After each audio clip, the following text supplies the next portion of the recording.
This is interesting. I actually asked my dancers last night what an engineer does, and they all said, build things, machine things. And I said, yeah, building and machining is part of it. But I gave them an example of something happening here in our faculty where there are chemical engineers working on making lipstick. Lipstick that is healthier for you because it doesn't have all the harsh chemicals of regular lipstick. And they go, lipstick? Engineers make lipstick? And I said, yes. That's one of the things you can make. And there are so many ways that engineers can do things that people don't expect. When I was a little girl, I think a lot of engineers share this kind of origin story. It was, I would take everything apart and I never liked putting them back together. I just wanted to see, why does this clock work? And I figured it out and I said, okay, I'm done. And so that's kind of what led me to self-reflect and realize that if I didn't care about the final product, if I only care about the process, what else is there? There must be something more complicated. So then I realized that, beyond just machines, gears, and engines, there's a whole nother world that's so much more complicated, and that was people. Last year, I decided to establish a relationship with Paul First Nation, and given the fact that there are so many coal mines and coal power plants at the border of this community, for many years they'd been complaining about lack of adequate data around their air quality, and not having access to this kind of basic data really did not allow them to advocate for themselves. Climate change affects everybody and affects all organisms on our planet. However, when it comes to cognitive ability, like a small amoeba can't really think about what's happening for it in the future and look and forecast data and make predictions. We're one of the few groups that can actually cognitively predict the future and make analysis from data from the past. And so with that kind of capabilities, I think it's our responsibility to look at the problem, see it for what it is, and be able to change it. So what's really unique about this award is that not only does it look at your past achievements and accomplishments, but it emphasizes the impact that you hope to continue to make in your future career and endeavors. So as opposed to saying, what does engineering mean to you? It's what does citizenship mean to you? What have you done with your engineering degree that has helped the community, that has helped society? I am glad that I chose engineering because it's pushed me and pushed my brain in a way that I didn't really expect. It's really taught me how to fail and get good at failing and get comfortable at failing. I think I really had to learn that once I got involved in student groups like the University of Alberta EcoCard team. It's really taught me how important it is to, when you're making a design or looking at a design, to look to the past to see what's been done before and learn from that. I think we often think of these technologies as something that is going to be implemented far in the future and is crazy complex, but we're a bunch of university students that are in our undergrad and then can make something that actually works, like a car that's powered by a fuel cell vehicle, and do so safely. For the past couple of years, I've been involved with some really cool student groups here at the U of A. So one of them is Zeroplane and the other is UARG. And both groups are really good at building their own drones for engineering competitions. I said, okay, we have this technology with us and we know how to do it really well. So now let's actually deploy it for a community that could use it. We realized with Paul First Nation not having access to adequate air quality, this problem could easily be resolved using a cheap drone mounted with a few air quality sensors. And so we've been kind of designing and developing a drone for this specific use, but then apart from that, we've also been doing a bunch of public education around the community about what air quality means. What excites me about the future is all the different possibilities. You look around on campus at all the different student groups. You got my club with RoboMasters working on automation and artificial intelligence. We got Formula FSAE, which builds a race car. So you got all these crazy clubs that we're just undergrad students messing around, but really we're achieving crazy results. We got lots of physics students and business students that come over to work on these student groups. And so applying all of our strengths to the correct area just makes the whole team and project perform better.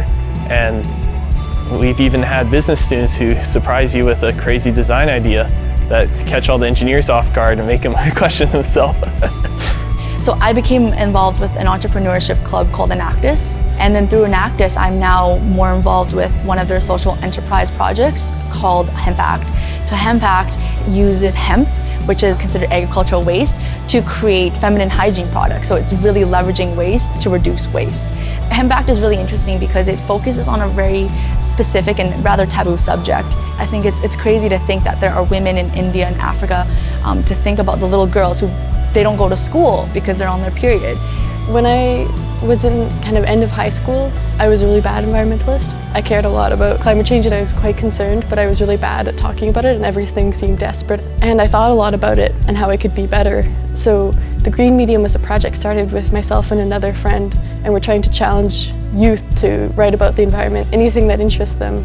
I hope that the Green Medium has created a space for youth to engage about the environment and feel comfortable kind of taking themselves seriously and looking at themselves as an important factor in this equation, an important voice. It's important for youth to be confident and voice their opinions on issues that are affecting them, because in the end, they're going to be the ones who are going to have to face these issues. So the sooner they become aware, they can start to think of ideas, and the more time you spend thinking about an idea, the more likely you are to come up with that crazy idea that you never thought would work but seems to blow past all the others. One of the unique abilities for me is when I'm volunteering at the First LEGO League.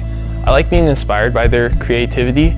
It was very unique uses of like a single part to make a whole system work significantly better. And it really just caught you off guard because you're like, who would have thought of that simple little prong and how successful that would have been?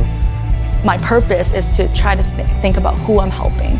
And this doesn't just have to be people in third world countries, disadvantaged communities. It can be my peers. For example, founding a club at AAC, which is helping to connect students in Canada with work abroad opportunities all around the world.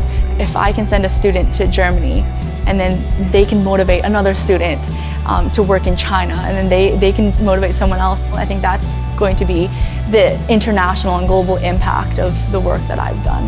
Growing up as a dancer, I had to work really hard to get the flexibility and some of the athleticism that other girls had naturally. It's easy to come to ballet with a perfect physique to be a ballet dancer, and you're automatically 10 steps ahead of the other girls.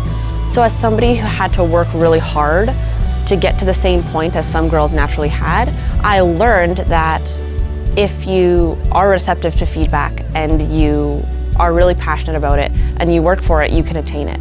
And that's something that applies in engineering, where specifically women, again, count themselves out. They think that they don't have some kind of inherent skill or ability that will make them a good engineer, and it's easy to think that when you look around and don't see anyone who looks like you.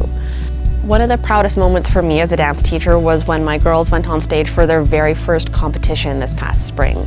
They had never competed before, and we worked since October until May on the same routine so that it would be all ready for show day. And having seen how much work that team put into those 3 minutes on stage, the feeling was a lot like when I saw how much work the Alberta team put into the Exalta-1 satellite. But that was 5 years of rigorous engineering and hands-on work to get this spacecraft onto the rocket. And if you've never felt that feeling before, it would be like you feel so proud for every single person around you.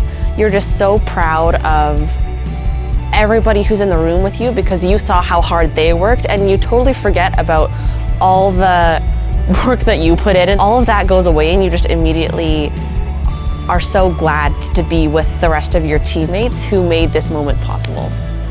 When I take a step back and look at all the work I've done, I always try to think about the value of my work, and that goes back again to the award and why this award was so important to me. It's important for us to all and think back, well, what is the point of all this? Why are we getting an engineering degree? Why am I involving myself in these initiatives? So if at the end of the day you can't figure out that why, that's I think where you can get lost. And so for me, what really helps to streamline and to help focus my purpose is to try to think about who I'm helping.